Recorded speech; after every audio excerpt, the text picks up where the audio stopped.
Okay, ఎందరో మహానుభావులందరికీ వందనాలు. ఈరోజు మేము ప్రవీణ్ గారి ఆఫీస్లో ఉన్నాము. వాస్తవానికి చెప్పాలంటే పెదకూరుపాడు నియోజకవర్గం సంబంధించి తెలుగుదేశం పార్టీ అభ్యర్థిగా ఆయన ఎంపిక కావడం నేను ఆయనకు ప్రత్యేక ధన్యవాదాలు తెలియజేసుకుంటూ, సో రియల్ ఎస్టేట్ రంగంలో రాణించారు, సామాజిక సేవలో ముందున్నారు, అదేవిధంగా రాజకీయాలలో నేను సైతం అనే విధంగా ఇక్కడ ప్రవీణ్ గారు మన ముందర ఉన్నారు. ఆయనకు ప్రత్యేక ధన్యవాదాలు సార్. సో మీకు first of all SS9 channel నుంచి ప్రత్యేకమైన ధన్యవాదాలు. అదేవిధంగా సో ఒక రాజకీయ పార్టీ అనేటటువంటిది మీ సేవలను గుర్తించి ఇంత తొందరగా సీట్ ఇవ్వడం, ఎందుకంటే మీరు 2 years బ్యాక్సే రాజకీయాల్లోకి వచ్చినట్లు మాకు ఇన్ఫర్మేషన్ ఉంది.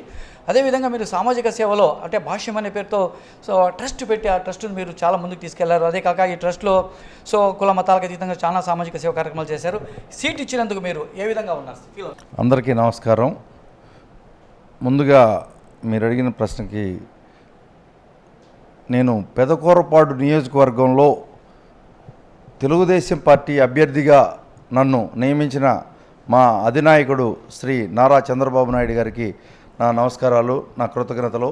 అట్లానే నన్ను వెన్నంటి నడిపించిన మా యువ నాయకుడు శ్రీ నారా లోకేష్ గారికి నా యొక్క ప్రత్యేకమైన ధన్యవాదాలు.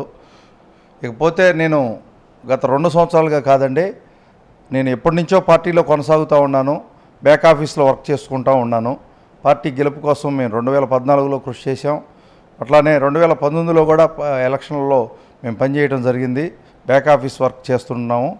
ఫ్రంట్ ఎండ్ ఎలక్షన్లో ఫ్రంట్ ఎండ్ రాజకీయాల్లోకి వచ్చేసి మేము 2019 మన పార్టీ ఓటమి తర్వాత ముందు ప్రత్యక్ష రాజకీయాల్లోకి రావాలన్న ఉద్దేశంతో ఆ రోజు నుంచి ప్రత్యక్ష రాజకీయాల్లోకి ఎంటర్ అవ్వటం, రకరకాల సేవా కార్యక్రమాల్లో పార్టీ ప్రోగ్రామ్స్లో పాల్గొనడం జరిగిందండి.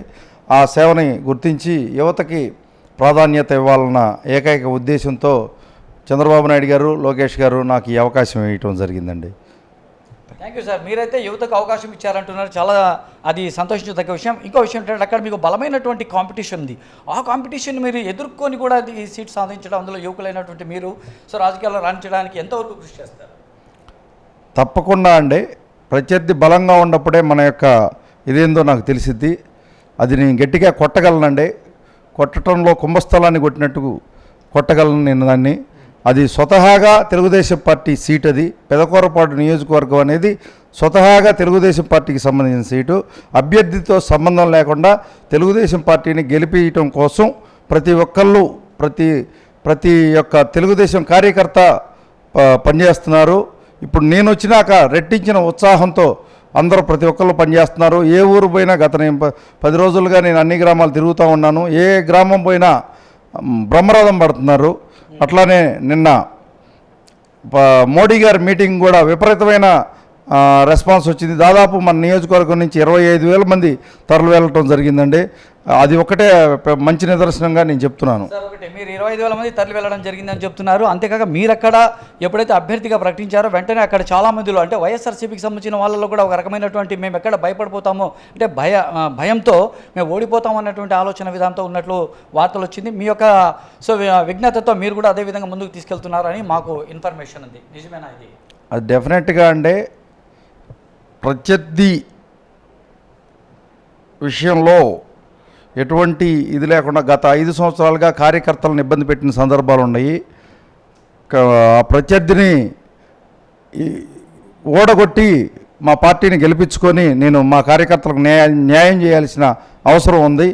దానికోసం అందరం కలిసి కృషి చేసి పార్టీని గెలిపించుకుంటాం. Thank you. ఇదండి. సో ఏదైతే భాష్యం ప్రవీణ్ గారు చెప్తున్నారో ఖచ్చితంగా నేను రాబోతున్నట్టు 2024 సార్వత్రిక ఎన్నికల్లో గెలుపు ఖచ్చితంగా నాకు వస్తుంది. అదేవిధంగా చాలా కాన్ఫిడెన్స్తో ఉన్నారు. అదేవిధంగా అక్కడ నియోజకవర్గంలో ఉన్నట్టు ప్రజలు కూడా ఆయనకు పూర్తి స్థాయిలో మద్దతు ఉన్నారని చెప్పి తెలపడం జరుగుతుంది. సో భవిష్యత్తులో ఆయన SS9 న్యూస్ ఛానల్ ఒకటే కోరుకుంటుంది, భాష్యం ప్రవీణ్ గారు మంత్రి కూడా కావాలని చెప్పి ఎల్లప్పుడూ మేము కోరుకుంటున్నాము. Thank you sir.